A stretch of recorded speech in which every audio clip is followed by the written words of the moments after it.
don't know about you, but I've always struggled with trying to learn a new language. And with as much as I travel, I do always try to learn the key polite phrases for any country that I go to. But I do struggle with it. I have been in and out of somewhat butchered conversational Spanish for most of my life, and I'll lose it. I just can't seem to keep it in my brain. So I thought I'm probably not the only one with this struggle, and so I reached out to an expert that I brought on the show today to show us some ways that will make it a little bit easier for us to communicate in a foreign language and to learn a foreign language. So let's get started.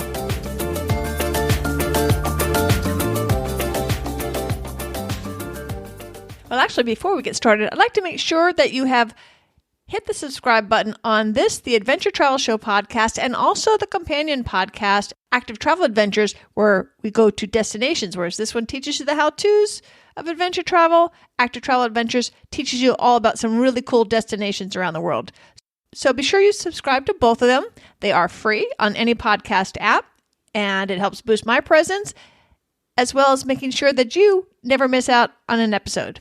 Thanks. So now let's get going on how to learn languages.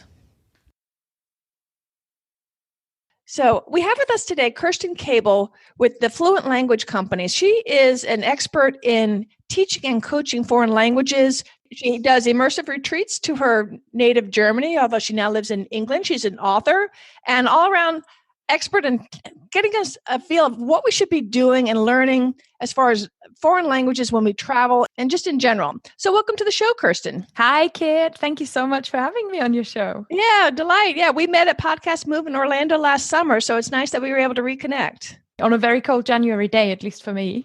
Yes. So you are now living in the UK. Tell us a little bit about your backstory and where you're coming from. I've been living in the UK since 2003, actually. I moved from Germany to the UK. And before I moved, I think it was my dream to move to the UK, which is a weird thing to think back on now. But I grew up and I was a bit of an Anglophile, really. I'm a German native speaker. I'm fully a German national, then moved to the UK. I went to university here in the UK, met a guy, moved in together and that kind of thing. So I'm pretty settled here, but I've always loved travel and I've always loved languages. So that never really left me. And now I work helping people learn languages and people from all kinds of backgrounds. Especially my heart is with adult learners who just want to learn, rather than need to desperately learn for work. I think that's most of English native speakers in the world. And the challenges are a little bit different to kids in full-time education. I find it incredibly interesting. You can really work with a lot of psychology there. Yeah, very cool. Now you speak around 7 or 8, maybe even 9 languages, and you also are starting to learn a little bit of the Russian and Mandarin. And is this something, you just seem to be a polyglot that can pick them up. What about somebody like me that's always struggled with foreign languages? Is it something there's hope for us? Absolutely, there's hope. It's a lot of work. Let's not tell a lie here, right? If you really want to get to a point in a language where you're very, very comfortable and you're having those conversations, the trick is to, or I would say one of the first steps to really consider is to know how long it takes. Because I've been learning Chinese I'm coming into my 2nd year now, and I still can't really say much more than like my dad likes to eat rice or something like that. Because there is just a lot to learn, and I don't do 7 hours a week or something like that. Most weeks I have other things to do. I've got a business to run. So you kind of have to fit it into your life. I speak 4 languages, I would say fairly fluently, certainly at a level that most people find absolutely functional and good. And I would say, with the exception of Welsh, which I madly fell in love with, those are the languages I have been doing the longest. I think people underestimate time and overestimate talent when it comes to language learning. Gotcha. So why should we, in the first place, even bother to learn some of the local languages before we travel? That's an interesting question. And I almost want to put that question back at you because you've traveled so much. So do you feel you want to? I do. Well, I always try to learn at least like 10 phrases, all the polite language I like to know. And then I also want to know how to find the toilet in whatever the local language is, because that can be urgent depending on the time. But I like it because you can interact with locals more and it gives you more of an immersive experience when you do travel. That's it. It's that immersive experience. It's that raising a smile and just going beyond, somebody who listens to this type of podcast is not necessarily somebody who's just happy to, I don't know, go to the American diner on a Spanish island. You want to experience the real place. You want to experience the world for what it really is. And for most people, that means it's just not enough to just kind of come in and not know any of the language. And then everybody makes an effort, speaks English for you. You never quite feel the same part, and you're not welcomed in the same way. It's also a token of respect to the locals who are opening their, in a way, their home, even if it's their country and not their literal house. It's a token of respect to them to show I am interested and I want to know more about you. Yeah, and I think too, if you don't participate at all in the culture, it's like you're looking inside of a fishbowl, and the people in the culture are the water and the goldfish. Whereas when you have a connection, even if it's a bumbling conversation, those are usually my favorite memories anyway. And you laugh, you have a connection with the people versus being this outsider with this wall, be it glass or whatever, of just kind of looking in and observing a culture. You actually become part of the culture in that little teeny way. Oh, absolutely. One of my favorite memories when I used to travel to Kazakhstan, which was one of my business travel destinations. One of my favorite memories is flagging down a taxi in the street. And by taxi in Almaty, you basically mean just a car. And you just stand at the side of the road. Someone's going to stop, you haggle a price, and then they take you somewhere. And I just jumped in this car and I was like, right, I got to get to my hotel, got things to be done. And turns out he didn't speak a word of any of the languages I knew. And I didn't speak a word of any of the languages he knew. And basically, my Russian wasn't particularly significant at the time. So all we managed to really do is I managed to say 300, which was the number I could say in Russian. So that was what I paid him, no matter how far we went. And then we just managed to kind of laugh our way through navigating to a hotel, which turns out he didn't know where it was. So I'm just shouting the street name at him and going, it's this street, and just pointing. And just sort of going like, Franzuski, German, do you know German? And him just saying, Uzbek. And I think he's trying to say, I speak Uzbek. And it's just, he had such a good humor about it. I was in the right mood for it. It turned out the whole taxi ride was just a massive giggle and so much fun. And that is the kind of thing, those bungling conversations, they're the best memories. And we forget in situations like that he's probably going back home and telling the story too. Maybe of the crazy lady in his car. Yeah, but because he got a laugh out of it too. It's a memory for him as well. So it's not just your side of the memories situation. And you were part of his life that day. That's a wonderful thought. That's very, very true. And if you just come and, you come with, I don't want to say the arrogance, because for many people it's more the shyness, but when you're not ready to kind of get involved, you miss out. That is at the heart of travel. Right? That's what makes travel better. So in a way, learning a bit of the language is kind of learning a bit of the life.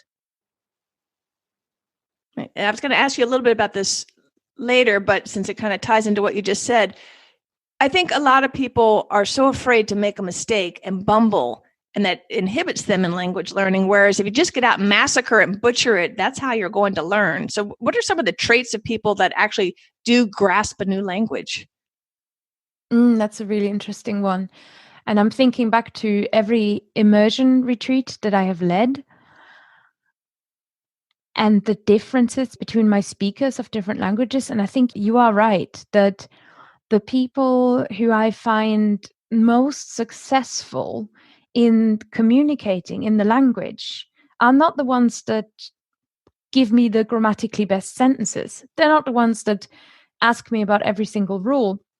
But they're the ones who have had a lot of input, because from a linguistic and a learning science point of view, you learn best when you are exposed to input that you can just about understand. It's called comprehensible input. So the more you can kind of get that comes in at your level, the better. And the way that you can get that when you're in a country is essentially by presenting yourself with all your imperfections, because everybody else will accommodate and will simplify what they're saying. So those people also then come and ask me as the tutor the cleverest questions. And it all begins with being willing to interact and put yourself out there. And you can do this no matter whether you're traveling or not, because there are ways now online, and I can kind of talk through them if you want, of getting exactly that kind of exposure in a foreign language and the interaction in a foreign language, even when your language learning level is very, very low. But you have to have good humor about it. You have to essentially do away, kind of clean your mind of the bad experiences that you may have had in school and of any kind of achievement thinking that is related to whether you are correct or not. In languages, it doesn't matter if you're correct, because what starts is the communication, and it's your mistakes and your corrections that you then get back that will actually teach you a lot more, because that is when you're open to them.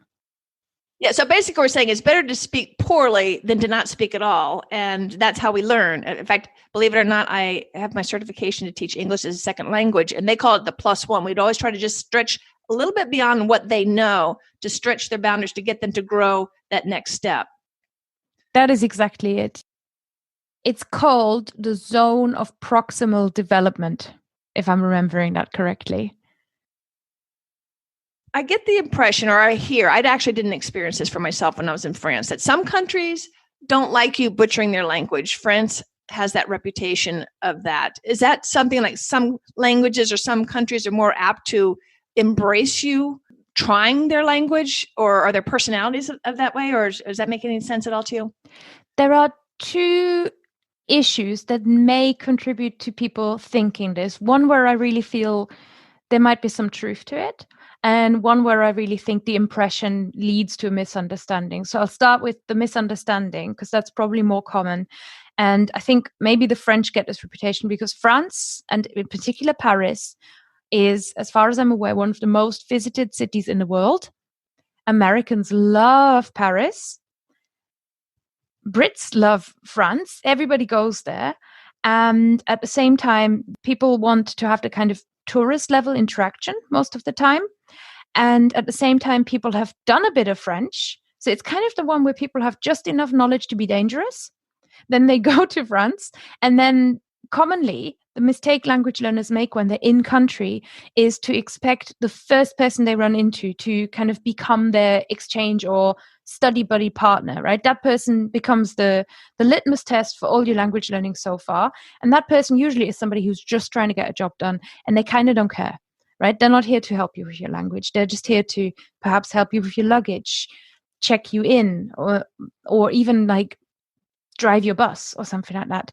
And then what often happens, and this happens in Germany too, in Germany, it's less interpreted as, oh, the Germans don't like it that I butcher the German. And it's more interpreted as, oh, they all want to speak English because their English levels are so high. And there is a grain of truth in both of them. But my feeling for this really is that it's just a case of mismatched expectations from the learner to the first person that they run into in the country. Interesting. I would never have thought of it in that way. So let's say we're preparing for a trip. All right. I've got one coming up. I'm going to Portugal. I don't speak any Portuguese. I do speak some Spanish. How much time do you think it'll take me to get, I'm not going to say conversational, but get to the bumbly, conversant stage where I can kind of communicate a little bit? And what kind of thought process or what recommendations would you have for me? I recently spoke to my friend Shannon, who is a fellow sort of obsessive language learner a little bit.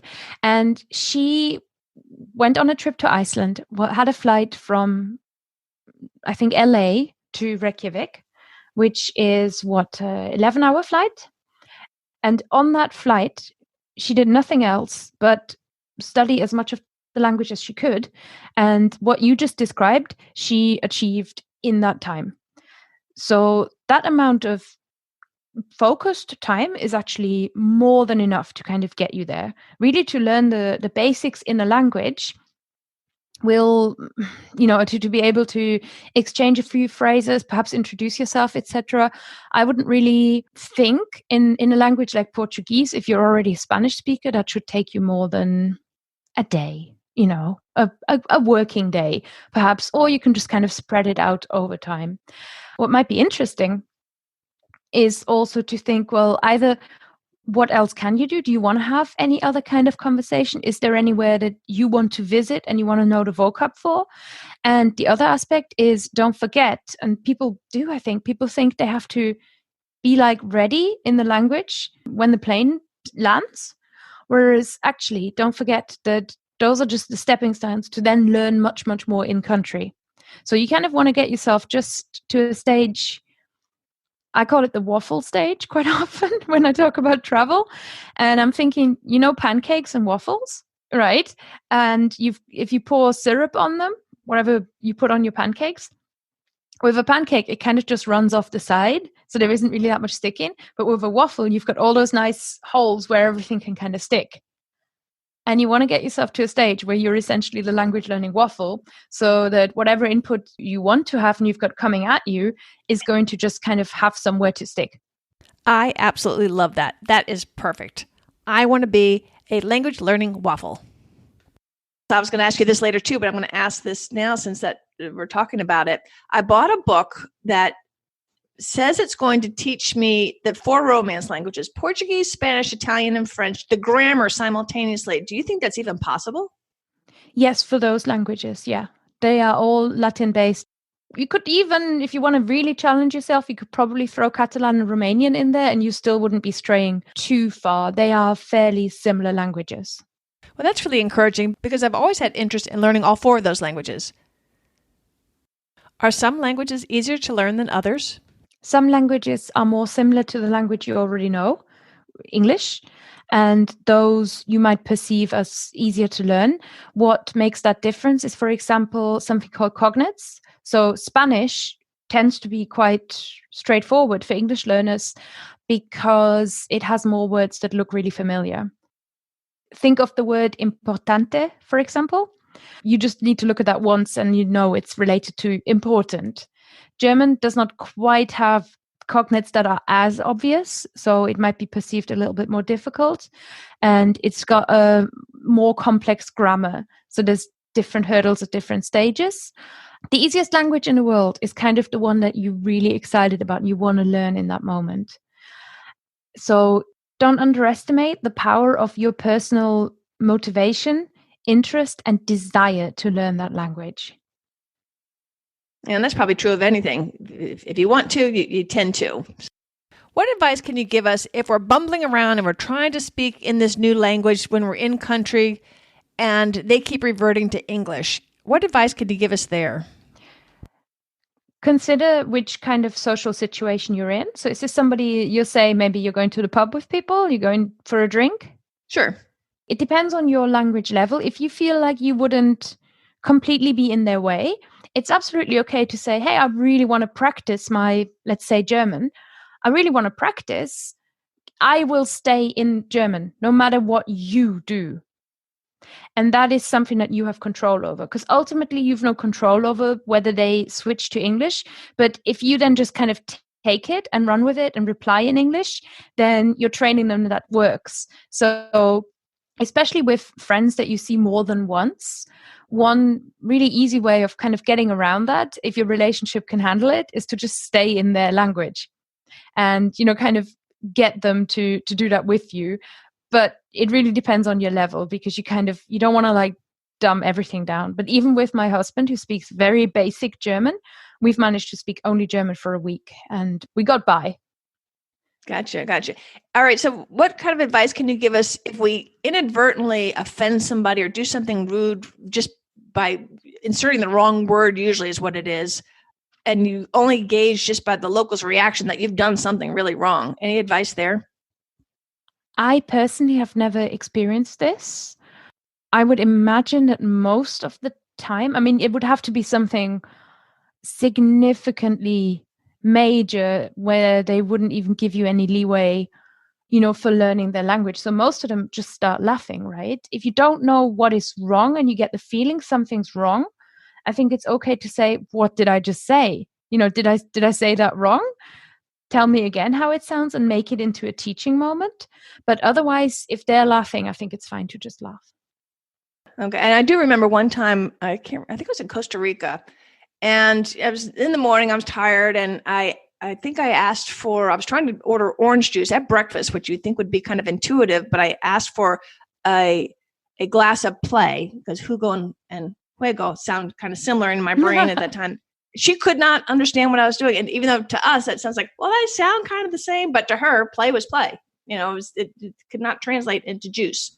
But I just thought it was funny. We finally did figure that out. But it wasn't offensive. It was I just totally used an inappropriate word that just did not compute at all in her brain whatsoever. Yeah. Often it's not offensive. It's just kind of mortifying. Yeah. And I don't mind being embarrassed about stuff like that because I'm trying. I'm doing the best I can. And a lot of people don't even bother trying. So, and like I said, most of my favorite experiences are those bumbly, mumbly moments with the locals, particularly if they have a sense of humor about it too. Mm-hmm. So what do travelers need to know about the realities of language and travel? Any other major things that we need to be thinking about? The key kind of tip I would give people is really to embrace the idea of learning in country. And when you are there, just be curious and stay curious about the language. Don't make it into a thing where you feel like you now have to perform everything you've learned. You can come and still be a learner. You can come and still be open to everything that's coming to you. And just really take it in that way, because most of the time locals want to show their guest more than just, a beautiful sight. If they can teach you a word and you're repeating the word back at them, so often, people start beaming and they're excited about it. It's the same as people wanting to share good local food. In the same way, it can be good local words. And if you can find a way to get excited about that, then you get this kind of extra boost out of your travel. And do not worry about your grammar anywhere near as much as you are doing. And I found that too. In fact, when I can't remember the grammar in Spanish, I'll just say the verb and then I'll say in the present, in the future, in the past. My goal is to communicate, not to be fluent necessarily. I just want to get whatever the idea I'm trying to get across. And usually it works. However, I have to go around the mulberry bush to get there. All right. So if we want to arrange an immersion experience, any suggestions or advice on how we might put ourselves in a really perfect immersive experience? Yes, absolutely. I think a great resource that I have found for this is if you might have already booked with Airbnb for a local stay, the Airbnb experiences are absolutely fantastic. And this is where the language kind of comes into its own. The immersive experience is where you get just the deeper cultural context as well. So use it as a motivator to get your language to a certain level. If you can, book something like a language retreat, a language immersion trip, Google that with your target language attached. Have a look at, if you're a German learner, have a look at what I'm offering. They're special. They're not really mainstream. They're not like a language trip where you sit in a classroom and you just kind of there, really. They are very, very different. And over the last 5-6 years, I've started seeing more language teachers offer these, even really cool stuff like learning French in Bali, for example. That's all coming more and more and more. So have a look at, language immersion trips, and don't feel that you have to be perfect at all. Just talk to the organizer and see if you get a good feel for them. So what is the difference between a language study, immersive study, where it's a school, where you're going intensively to school, versus an immersion trip? The group size is a significant difference. The immersion trips tend to be a lot smaller. Some of them have classroom time included. Others don't even include any classroom time. They are just activities, and that is down to your preference as a learner. Do you want to learn and speak as much as possible? Do you want also a little bit of time where you can ask questions and say, why do I keep making this mistake? And then somebody actually helps you. They tend to be run by private tutors rather than sort of big companies, because again, the economies of scale kind of tip towards the big company there. But I personally, as a language learner, I have had good classroom experiences, but my most memorable experiences are never those. And with a language immersion trip, the real boost, the real benefit that I find is that essentially you have a tutor on hand with you 10 to 12 hours a day. They really are kind of with you.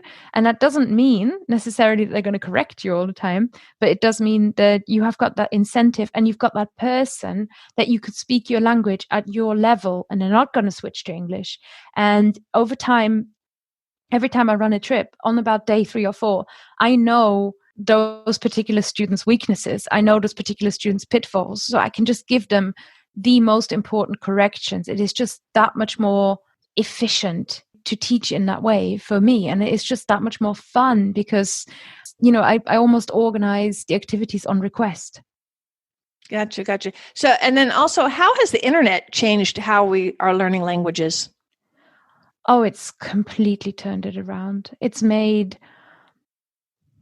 this is not the most relevant perhaps to every single person, but especially people, who are global travelers, it's made all languages so much more accessible.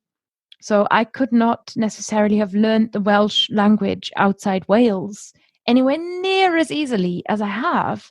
And then when I go to Wales, people ask and I say, well, I just, I live in England where nobody speaks Welsh, but I learned on the internet. And the reactions that you get are wonderful. So the internet has brought language learning to the solo learner in a way that we've never, ever had before. You are now free from whatever Rosetta Stone thinks you should be doing. And from what I've heard, that has, for the people who really get results, that has absolutely transformed things. You can take online lessons, you can take online courses that are much more specific, that are kind of created with you in mind. You can join communities, you can connect with people who love languages everywhere. You just have absolutely no limitations where before you really did. Right. Now, let's also talk about flashcards. Are they good or are they bad? Or I know one way that works for me, but I'd like to hear your thoughts on the whole flashcard thing with vocabulary.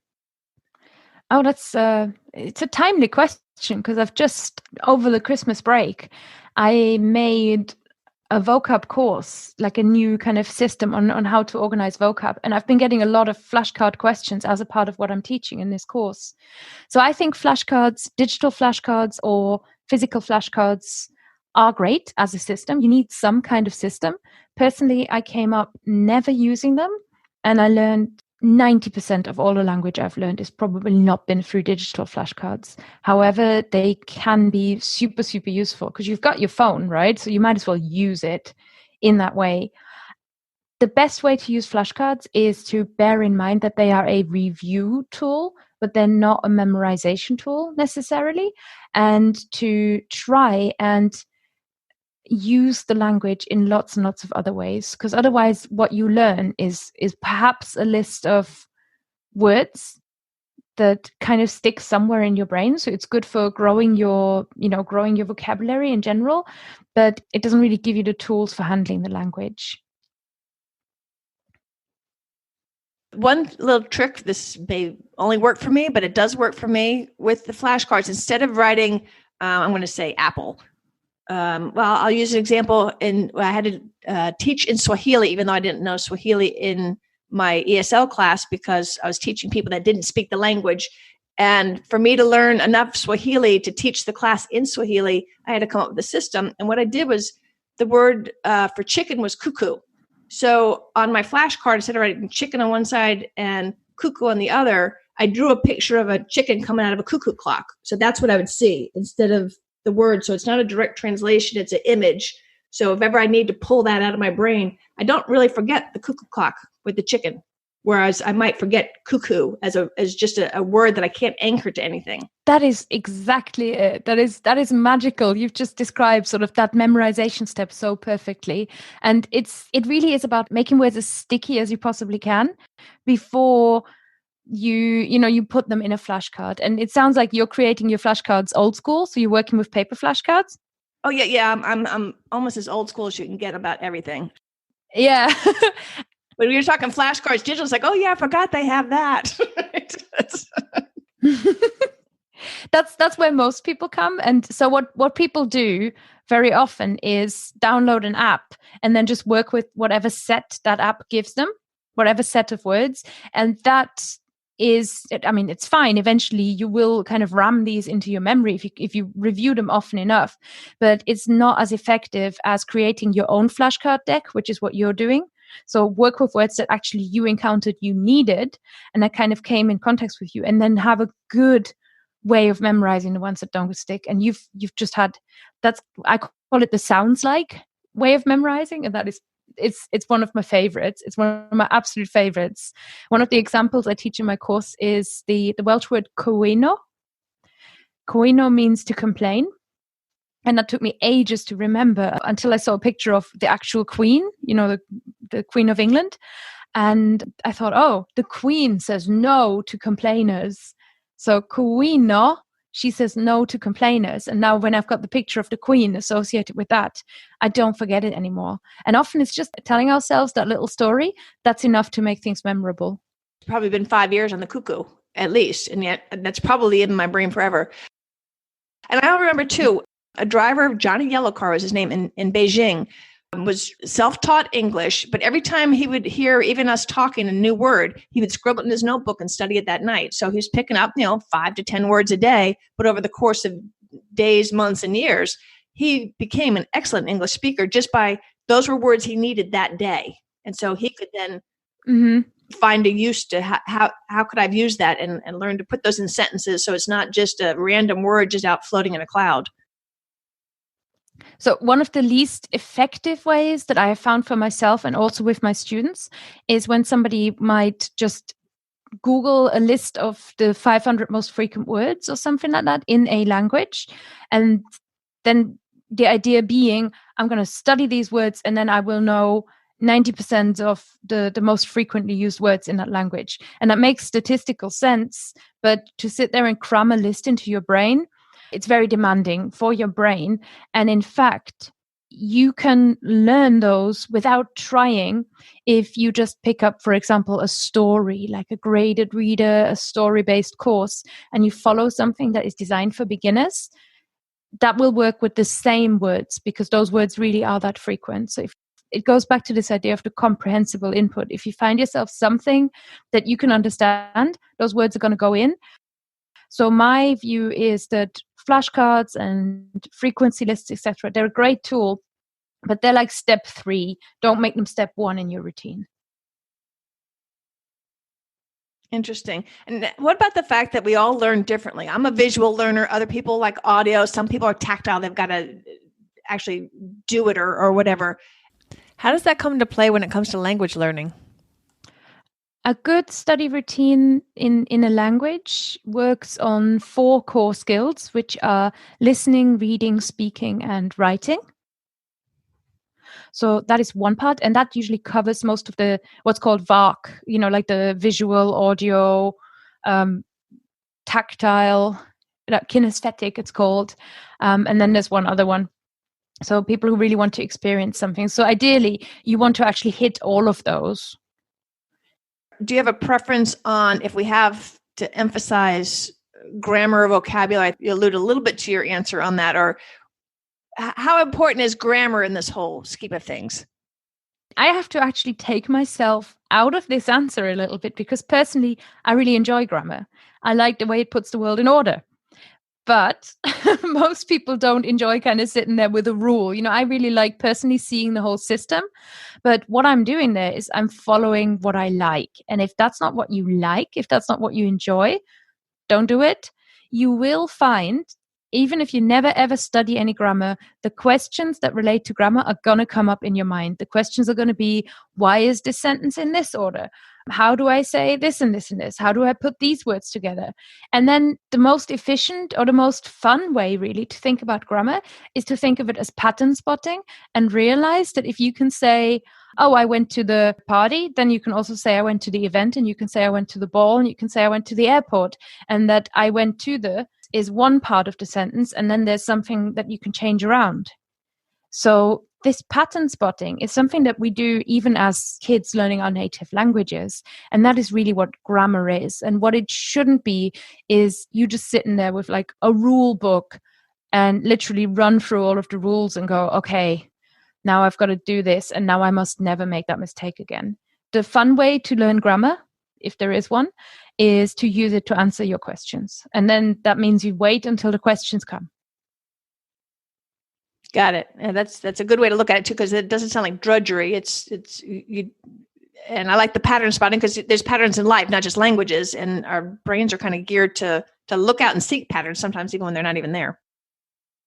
All right. I read somewhere that it takes around 500 hours of consistent study to learn one of the easier languages, and that you're still better off doing some kind of a full immersion versus, okay, I think I'm going to study for 1 hour a day. Can you talk a little bit about that? Because sometimes we don't have the ability to just go away for 2 or 3 months to be in an immersive environment. That 500-hour number may have come from the FSI, Foreign Service Institute. They're the ones who, for example, have to teach you languages if you are military service personnel and you go into a specific country. And that also means they have certain levels of functionality that they want you to reach. And the 500-hour number, for example, is very specific to, okay, in order for you to reach these levels of functionality, I don't know, if we want to embed you as a spy in Cambodia, these are the language requirements that we have for you. So it's always to be taken with a grain of salt, any kind of number like that. With language learning, it's not really about somebody else's goal. If you're learning for travel, for example, it's about your goal. So the question is, what do I want to be able to do in that language? And previously we talked about, the kind of level of, say, Portuguese that you may want for your next trip. You're not going to need 500 hours for that. No way. You can do that in 20 hours, and 20 hours are much, much easier to fit in. So the trick is to set the goal small enough that you don't have to look at something that, feels unachievable. So would I be better off saying, okay, instead of doing the 1 hour a day, saying, okay, I'm going to take 1 day a week and that's all I'm going to do is just do Portuguese that one day. So it's just the whole day is Portuguese versus breaking it up, or? No, the standard recommendation is little and often, and that is the way to build long-term memory. Yeah. I mean, you can do an immersion, but you will find that if you did that at the start of that weekday, you'd be spending an hour just trying to remember what you did in the last weekday. Do you know what I mean? Right. And then also I've read that an hour of bumbled conversation where somebody's kind of helping you, whether it's a tutor or doing one of the internet exchange kind of things, you grow as much in that 1 hour as you might in 10 hours of classroom. Do you agree with that? It depends, obviously, on how big your classroom and, how much interaction there is. But yes, that seems reasonable to me because it's tailored. The trick is that the thing you've got to bear in mind as well is after you've done that, let's say, language exchange, they always give you some words. They might write out what they're saying, etc. That is gold, and that goes on a flashcard, and that's got to be reviewed really so that it sticks. And then absolutely, I'm 100% on board with that. And then once you master, let's use you as an example. Once you start picking up English at age 10, once you got that one, are the next ones easier to learn? Does your brain kind of learn how to learn languages, or is it starting back at square one again? Or can you talk about that a little bit? We've already talked about pattern spotting. So I think pattern spotting helps. And obviously, once you get a sense of how language works in general, then it is easier to learn foreign languages because you sort of know, okay, this is this bit I've already seen. And what learning any kind of foreign language does is it teaches you about your own language. And you're then comparing to, and you're going, okay, every language needs to express things that happened in the past somehow. Every language needs to have a way of saying, oh, him over there. Every language needs to express, things in the future, things that are close to me, things that are far away. So even now that I'm learning Chinese, I still feel like I've got an overall kind of sense of how big a deal every little thing is that I'm learning. So in that sense, it helps. And the other way that it helps, I wrote a blog article about this ages ago because somebody asked me, does it ever get easier? And I thought about it and I realized the main thing that gets easier is your attitude, because after, I'm on my 10th language, I no longer think I can't do this. I know I can learn languages. So even when it becomes very difficult and I struggle or I feel like my progress is really slow and I start wondering if it's worth it, I don't doubt my own ability to do it. And that is something I think when you're first working, I see a lot of people really struggling in that way. So you just build this kind of mindset, but absolutely, it does not get so easy that it's effortless. It's never effortless. It's always hard work. Well, shoot, Kirsten, here I was hoping for the easy answer. You learn one and then the rest of them are a piece of cake. Come on, what's going on? Oh yeah, sorry. Yeah, no, it's magic. it you know, it's still so difficult that it's really rewarding when it works. It would be no fun otherwise.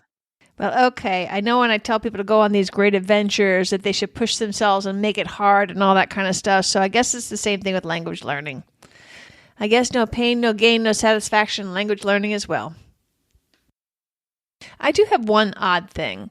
I have been semi-fluent in Spanish a couple times in my life, but then I lose it when I don't use it. And when I'm immersed in a Spanish culture after a week or so, all of a sudden I dream in really good Spanish. Much better than I can speak when I'm actually out using the language. Do you have any thoughts on that? What you do in dreams is you process, you process everything that kind of is happening around you, and you're putting those things together. And I don't know if you've ever been rock climbing, but this has happened to me never with languages, but with rock climbing. It's happened to me that I'm climbing a lot of walls in my dreams. And obviously I'm doing really, really well, but it's the same thing. In rock climbing, essentially you're hanging on a wall and you just forever look into the next solution, and your brain is trying to calculate, can I hang on to this? Can I hang on to this? So there's a lot of focus on solving a problem.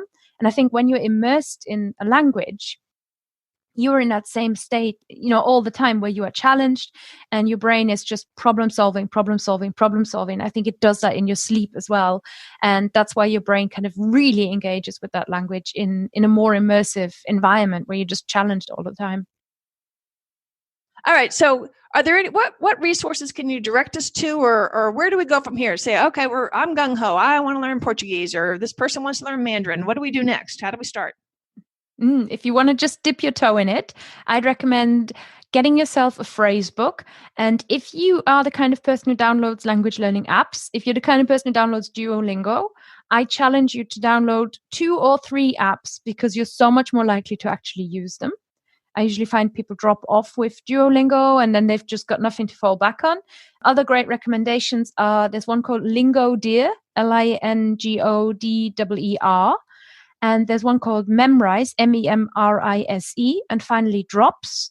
And those 4 together they're gonna build your little system. So get get your phone properly set up to do this, if you're the kind of person who wants to learn a language with your phone. And don't make it your only resource. If you're traveling, get a phrase book. Phrase books are an underestimated resource, absolutely. And yes, I've got a few courses as well in my online school, so you're very welcome to have a look around. Some of them are more designed to help you learn how to learn, so to really set you up as a kind of a pro learner. And that is for you if you are ambitious and you really want to get fluent in those languages, then come to me and I'll sort you out. And finally, I do host a podcast, and hopefully if you're listening to language learning podcasts and you think, well, maybe there's something in there, maybe language learning is not dull, and you just want to hear something that isn't dull, then do come and join us on the Fluent Show and have a listen and see if you like what you're hearing. And which episode, if we want people to start to get a feel for the podcast itself, what episode would you suggest we start with? I would recommend, I've got an episode that I can send you a link, Kit, to put maybe in your show notes. Great. I'll put a link in the show notes. It's called 10 Lessons from Traveling or something like that. And I recorded it together with my co-host, Lindsay, who recently did a round the world trip with her husband. They just went for a 1-year honeymoon, did most of Latin and South America, and then also visited East Asia. And lots and lots of lovely stories from that. So she kind of has all these tips and lessons. We just talked about her travels and did this little debrief. And that is a fun episode that I would recommend to anybody who loves traveling. Great. You can find those at adventuretravelshowpodcast.com/language. Okay, I'll be sure to put that and all links to all your social media, your website, a link to your book in the show notes. So be sure to look for that. Just scroll down. You'll find those in the show notes and a link to that. And Kirsten, we sure appreciate you coming on the show. Any final thoughts? just to encourage everybody, if they want to learn a language, just do it. Don't, criticize yourselves too much. Just kind of give it a go and try and see the fun side in languages. I genuinely believe, this is my off the wall, perhaps, that if all of us were more open to other people's languages, we become more open to other people's worldviews, and it is going to save the world, believe you me. Very nice. Well, thanks again for coming on the show. I really appreciate it, Kirsten. It was lots of fun. Yeah, thank you very much. I don't know about you, but I sure learned a lot from Kirsten today. And I also like how she made me feel really chill about learning a language, because I'm an intense person anyway, as you may or may not have realized by now. And I try to go full steam ahead and all that. But I think that the way that she tries to get us to learn languages is probably the right way to do it, and that's why I struggle so much. So I'm really excited about learning more about Portuguese in particular for my upcoming trip, but also just trying to take some of the tips and techniques that she told us today to expand my language horizons on that. And I want to tell you one thing too. I'm not very good at Twitter, I've got to say that. But when I was taking notes on this episode, after I'm doing the editing right now as I speak, this is the first time, and I've now done between the two podcasts, 100 different podcasts, that I kept snipping out and saving little bites that I'll actually going to put on Twitter. So she dropped, as Johnny Lee Dumas calls, value bombs throughout this episode, and I just think that it was a really, really informative episode. I hope you'll agree as well, and I hope that you will share this episode, because I think she does give us the courage and the confidence to go out there and tackle a new language. It doesn't have to be intimidating. Like she said, it's not about the grammar. We'll get the grammar. We're going to see the patterns. I love that, because we are pattern spotters. So I just feel a lot less tense tackling the Portuguese that I'm about to tackle. And so I'm very excited about that. I'll let you know how all that goes when I do my El Camino episode on the Active Travel Adventures podcast, the companion podcast to this. So anyway, I hope you got a lot of value out of today's show. I know I sure did. And I really do appreciate you listening. Until next time, this is Kit Parks. Adventure on.